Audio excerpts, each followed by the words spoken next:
সকালের নাস্তা হোক বা রাতের হালকা খাবার, এই খিচুড়ি একবার খেলেই মুগ্ধ হয়ে যাবেন। সুপ্রিয় দর্শকগণ, আসসালামু আলাইকুম।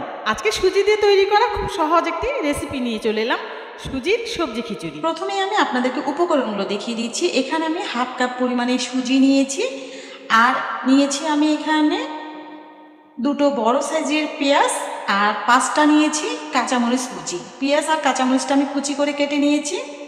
আর এখানে নিয়েছি বড় সাইজের দুটো টমেটো, আর নিয়েছি 1/3 কাপ মটরশুঁটি।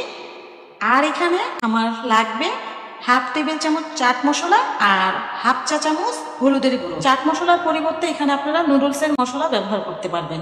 আর নিয়েছি এখানে আমি কিছু পরিমাণে ধনে পাতা কুচি, আর লাগবে এখানে স্বাদ মতো লবণ। লবণটা আপনারা আপনাদের স্বাদ মতো নিয়ে নেবেন। আর নিয়েছি এখানে আমি তেলটা আমি পরিমাণটা বলবো না, তেলটাও আপনারা আপনাদের পরিমাণ বুঝে দিবেন।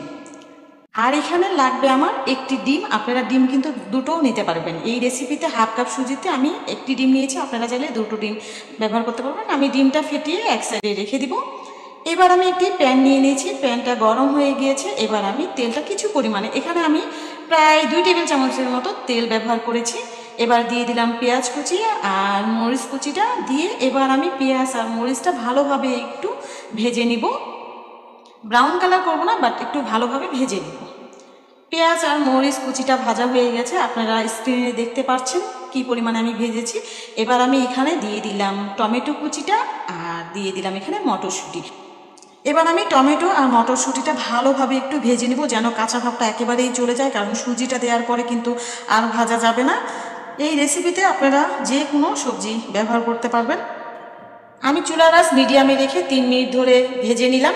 এবার আমি ফেটিয়ে রাখা ডিমটা দিয়ে দিব। রঙে গন্ধে স্বাদে ভরপুর সুজির এই সবজি খিচুড়িটা যারই সামনে দিবেন সেই কিন্তু দেখে মুগ্ধ হয়ে যাবে। এই খিচুড়িটা এতটাই কালারফুল।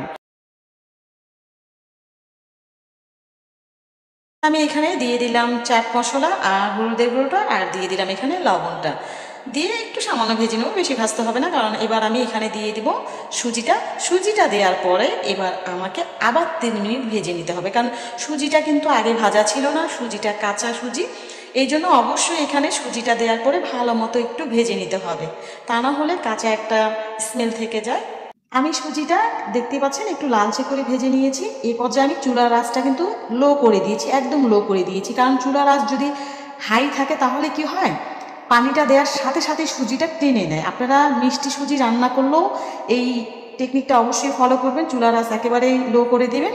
এবার আমি দিয়ে দিলাম ধনে পাতাটা, আর আমি এখানে পরিমাণ মতো পানি দিয়ে দিয়েছি। সুজিটা সেদ্ধ হতে যতটুকু পানির প্রয়োজন আমি সেই পরিমাণে পানি দিয়ে দিয়েছি।